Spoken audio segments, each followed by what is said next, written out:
to the UK, where the NHS is in a critical condition and looking at India to rescue it. The NHS wants Indian doctors, at least 2,000 of them, to keep the health system from collapsing. A quick primer first. NHS stands for National Health Service. It's a publicly funded healthcare system. It caters to all UK citizens. The NHS was established in 1948. It was a major social reform after the Second World War. 1000 के करीब Indian doctors जो हैं वो UK जाएंगे। इसी तरह की मजीद news जो है वो चल रही है। यहाँ पे क्या कहेंगे आप? यूके जैसी डेवलप कंट्री में इस वक्त शदीद मेडिकल क्राइसिस चल रहे हैं। वहाँ पे डॉक्टर्स की किल्लत होने की वजह से हजारों नहीं लाखों पेशेंट को सफर करना पड़ रहा है। लिहाजा यूके की गवर्नमेंट ने इंडियन गवर्नमेंट से बात की है और कहा है कि एज सून एज पॉसिबल 2000 तक इंडियन डॉक्टर्स को यूके भिजवाया जाए ताकि वहाँ के लोगों का इलाज किया जाए, उनकी जिंदगियों को बचाया जाए। नाज़रीन, यूके वही कंट्री है जहाँ पर कुछ अर्सा पहले तक गेट आउट पाकिस्तानीज की कैंपेन चलती रही है। इसी मुद्दे पर आज हम बात करेंगे पाकिस्तान की आवाम से और जानेंगे उनकी राय। तो ये चलिए हमारे साथ। इस एनतीब के शोबे में भी उन्होंने खातरकी की है, जिसकी वजह से दुनिया का रुख इंडिया की तरफ हो रहा है। अब देखें कि 70% ऑफ द मेडिसिन अब इंडिया उसमें खुद कफील हो चुका है और इंडियंस डॉक्टर्स जो हैं वो आए रोज़ इस तरह की टेक्नोलॉजी जो कि जदीद टेक्नोलॉजी तस्वर की जाती है उसका इस्तेमाल करके इंसानी जानों को बचाने में अपना अहम किरदार अदा कर रहे हैं। लोग जो यहाँ से पाकिस्तानी जाते हैं वो बेसिकली वहाँ जाकर करते हैं स्कैम और इलीगली तौर पे लाइक लो वेजेस पे जाके वहाँ पे कर देते हैं अपना वर्क स्टार्ट। उनको बेसिकली वर्क परमिट मिलता है थोड़ा सा लाइक 8 आवर्स पर डे का, लेकिन वो करते हैं लाइक 16 आवर्स पे जाके भी कर रहे होते हैं। तो इस वजह से जो उनकी रेपुटेशन है वो खराब होती है, जो पाकिस्तानी इसको नहीं रिकमेंड कर रहे हैं। एक वेल डेवलप्ड कंट्री जो है और जो हमारे ऊपर रूल भी कर चुका है पहले, उन्होंने अगर मुश्किल टाइम में किसी को हेल्प के लिए बुलाया है तो उन्होंने इंडिया को सिलेक्ट किया है।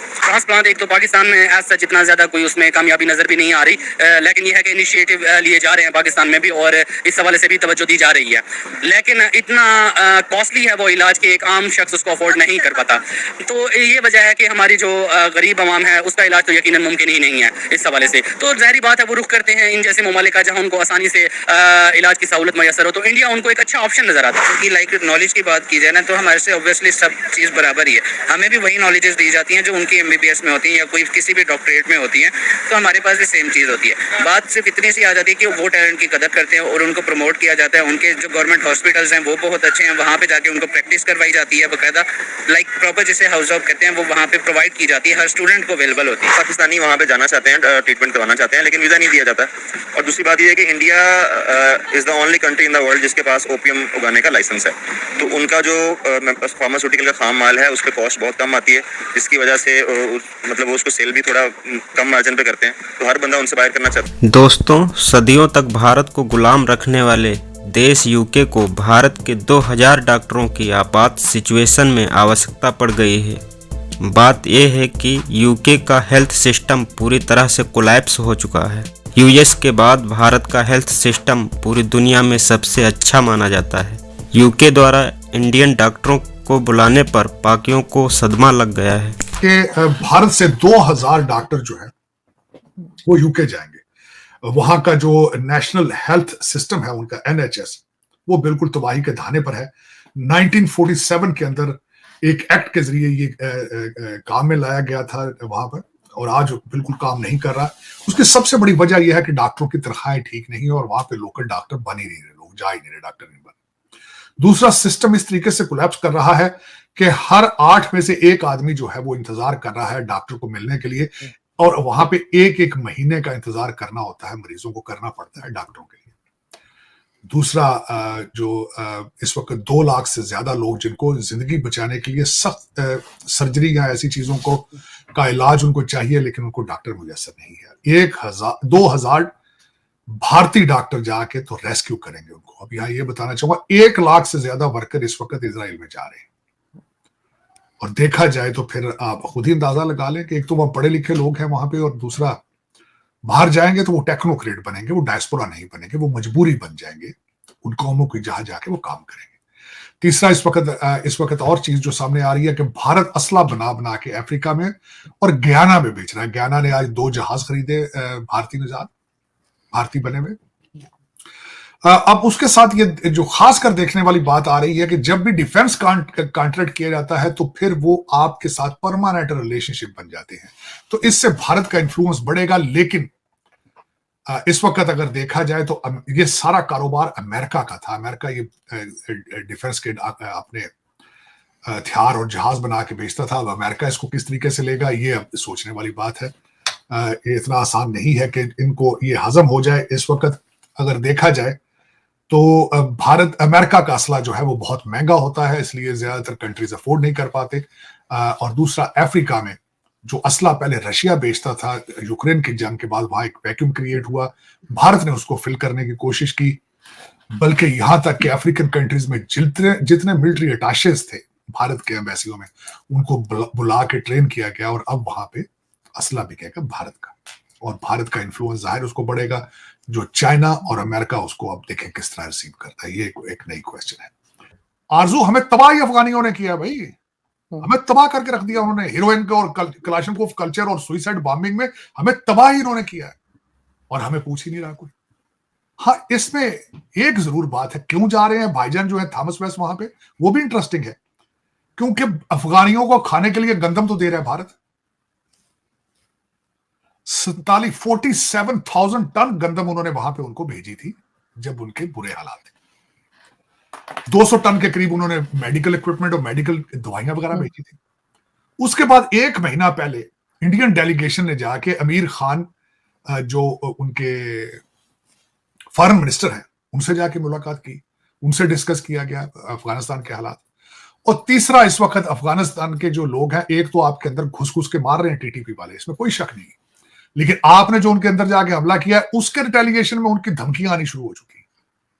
मैं तो वो कुछ अल्फाज इस्तेमाल भी नहीं करना चाहता वो जो उन्होंने इस्तेमाल किए हैं।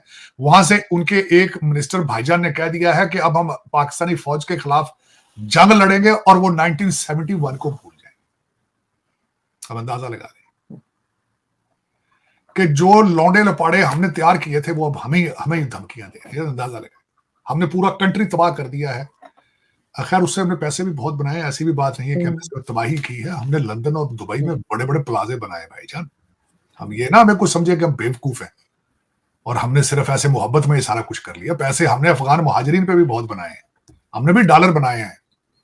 अगर कुछ समझे ना कि हम मुफ्त में बैठे रहे, इनको सिर्फ हमने मुल्क फ्री में दे दिया, ऐसी बात नहीं है। हमने पैसा बहुत बनाया, पाकिस्तान में नहीं बनाया तो क्या फर्क पड़ता है भाई। जो दुबई में प्रॉपर्टियां वो भी तो पाकिस्तानियों की हैं, क्या फर्क पड़ता है। लेकिन हमने खुल के उस पर हमने वारदात डाली, डॉलर बनाए, और आज जो है अब वही टीटीपी के जो बच्चे हैं वो हमें गालियां भी दे रहे हैं, धमकियां भी दे रहे हैं, घुस के मारेंगे। चल, तो अब देखिए। सर, आसिफ अली जरदारी साहब ने भी यूएई से कहा कि वो इन्वेस्टमेंट करे। देखिए आसिफ अली जरदारी साहब से अमेरिकन एम्बेसडर भी मिले हैं, यूएई के एम्बेसडर भी मिले हैं उनसे, लेकिन अब जो वो है वो अब आप इन्वेस्टमेंट नहीं करते। वो कहते हैं भाई हमें बेचो चीजें और हम लोग खुद आके उसकी निगरानी भी करेंगे। अब आपके साथ वो जो पुराने प्यार मोहब्बत वाली बातें ना, वो नहीं कर रहे हैं आजकल। ना सऊदी अरेबिया कर रहा है, ना यूएई कर रहा है। बल्कि आरजू, मैं अभी यूएई से इस हफ्ता पहले 2 हफ्ते पहले होके आया था। मैंने जो खुद अपनी आंखों से चीज देखी, यूएई को चलाने वाले भी सारे भारतीय थे वहां। यूएई को सारा खलीज जिसको कहते हैं गल्फ स्टेट्स, मेजॉरिटी जिन लोगों को देखा साउथ इंडियन थे वहां। तो वहां पे इस वक्त, और दूसरा अभी रिसेंट एक रिपोर्ट आई है, आपके बहुत बड़े एक जर्नलिस्ट है, उन्होंने रिपोर्ट की, जिसको मैं अपनी आंखों से भी देख के, उन्होंने कहा भाई यूएई के अंदर सबसे ज्यादा खैरात मांगने वाले पाकिस्तानी भाई हैं, सबसे ज्यादा। मेरे लिए शर्मिंदगी का बायस था। मेरा खुद एक पाकिस्तानी से इंटरेक्शन हुआ, बड़ा हैरानगी वाला था, क्योंकि मेरे साथ सरदार भाईजान थे, तो उन्होंने समझा शायद मैं भी इंडियन हूं, तो बड़ी खूबसूरती से आके उन्होंने वारदात डालने की कोशिश की सरदार भाईजान को। मैंने सरदार भाईजान से कहा, जो मेरे लिए हैरानगी की बात थी, कि पूरे 2-3 दिन में किसी ने अप्रोच नहीं किया कि कोई फ्रॉड की चीज कर दो। लेकिन पाकिस्तानी भाईजान थे, वो गर्मा गर्मी वो कह रहे हैं भी हाँ। बल्कि वो मेरे जो सरदार थे साथ, उन्होंने पूछा भी आप कहां से? उन्होंने कहा मैं पाकिस्तान से। मैं बताता हुआ क्या वाकया, बड़ा सुनने वाला है। हम एक जगह पे एक पार्क के अंदर टिकट लेके अंदर जाने की कोशिश कर रहे थे, तो भाईजान आए, किसी ने राब्ता नहीं किया। 2 दिन किसी ने फ्रॉड लगाना का कोई ट्राई नहीं की। भाईजान आए वारदात डालने, कहते जी आप टिकट ले रहे हैं, यहां से इतने के टिकट मिलेंगे, सस्ते टिकट मेरे से ले लें आप। हमने कहा भी क्यों, आपने ये खैराती इदारा क्यों खोल लिया?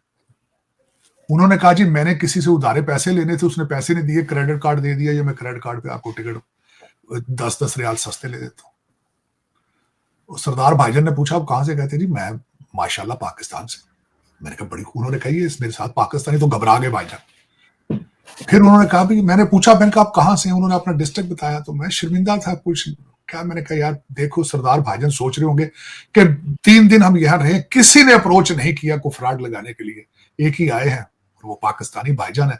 आज जब मुझे ये पता चला है कि यूएई के अंदर मांगने वाले 80% लोग जो हैं वो पाकिस्तानी हैं, और पाकिस्तान एम्बेसी को पता है, उन्होंने डिस्ट्रिक्ट भी अनाउंस कर दिए कि फला फला डिस्ट्रिक्ट से ये आ रहे हैं। हर दरवाजे के सामने खड़े हैं, 10-10, 15-15 खैरात मांगे, अंदर भी खड़ मांग रहे हैं। आपको दुआ, आप अंदर नमाज नहीं पढ़ सकते, आपके पीछे पड़ जाते हैं। हरम शरीफ मक्का में जाए, वहां भी यही हाल है। मैंने कई दफा उन्होंने कहा जी मेरा पासपोर्ट गुम गया, मेरे बच्चे मर गए, भूखे मर गए, मैं दे दे। मैंने उनको कही दफा, यार मैं तो खुद यहां मांगने आया हूं, वहां से मांगो यार, कुछ शर्म करो।